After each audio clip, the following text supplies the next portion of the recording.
I'm Katy Wilcox. I'm the Worker Safety Program Manager at the EPA Region 9 office in the pesticide program. My role is to work with all of the states in Region 9 to implement worker safety programs. Those programs are primarily run by the state agencies. So my role is to work with the state agencies and make sure they have the money they need to run them, that they have the laws in place to effectively implement them, and then to oversight to make sure they are doing the job as they're supposed to be doing. You have to figure out how to infuse that work with the principles of environmental justice. So I moved into the pesticide program to try to help do some of that work. One important thing that's happened is that the role of the advocacy community, the organizations, the nonprofit groups, have had a stronger voice within the agency when rules are made. I think the use of Title VI of the Civil Rights Act, those Title VI claims had never been used for environmental impact. A decision of the federal government having a disparate impact on a particular population, it had been used in primarily in work situations, employment discrimination and such things. So that was a significant change. Trying to figure out how to assess whether an environmental rule has a disproportionate impact. It was a new use of that piece of the Civil Rights Act. And then most recently, under the Obama administration, there's a proposal to change the way the risk assessment for the chemicals is done. And that has grown out of a greater sense of environmental justice and a need to integrate those principles more into the realm of pesticide regulation. The assessment of the WPS rule started in the Bush administration, but it was moving pretty slowly. And under the Obama administration, they have reiterated the importance of environmental justice. They've identified in the Administrator Jackson's 5 priorities: environmental justice, children's health, chemical safety. So that's given renewed energy to the risk assessment process. Under the Food Quality Protection Act, there's a certain standard of exposure that's allowable on food that we purchase in the grocery store, residue on food. And then there's another risk assessment that is done for occupational exposure, so farm worker exposure, pesticide handlers, people like that.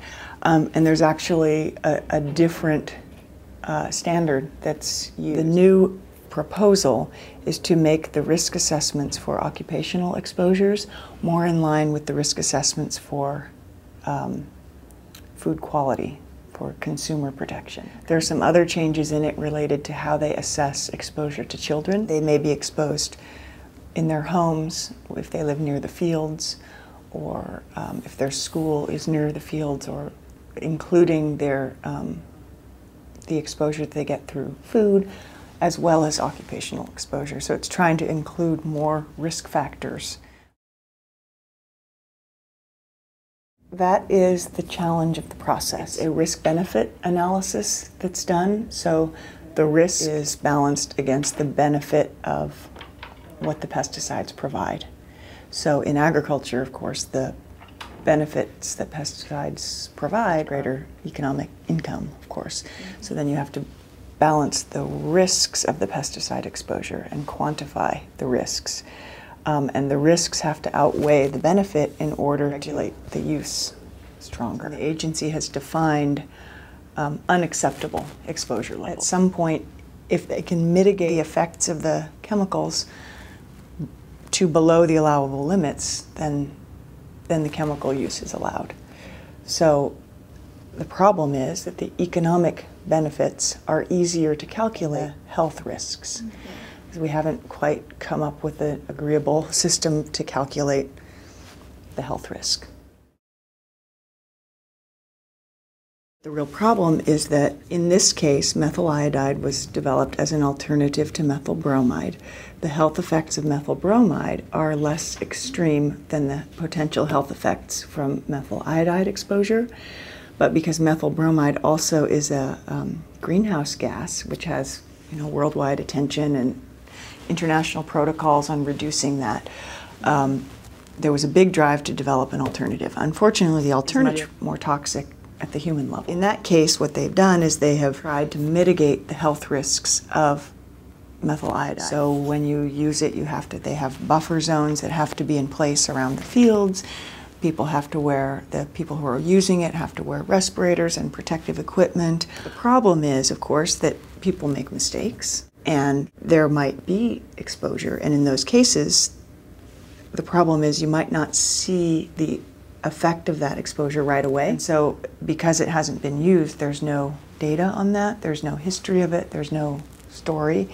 And even when it is being used right now in Florida, but there's no way to detect those kinds of health effects. There's still a big battle going on over it. It was registered by EPA because they could show that the economic benefit outweighed the potential health risk with these various mitigations in place. All of the states in the country have their own enforcement branches, and they go out and they do inspections and they monitor to make sure that people are following the rule. Issue a warning letter or a citation, and each state has their own enforcement response policy. And our job is to make sure that those policies are reasonable and meet the national standard. The advocacy community is always pushing to increase the penalties, issue more penalties instead of letting the employers off with a warning letter. The industry is always saying that they can't handle the penalties and it will put them out of business and increase their cost of business, and we're sort of in the middle trying to push on each side.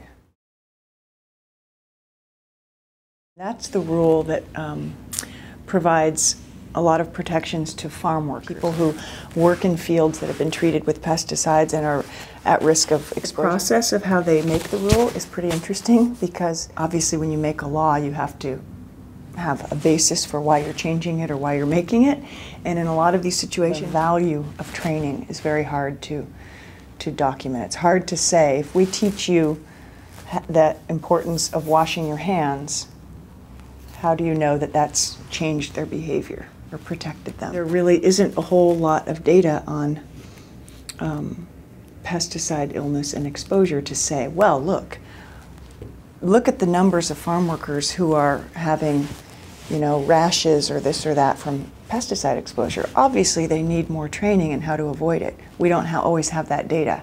So it becomes kind of a battle to make the case.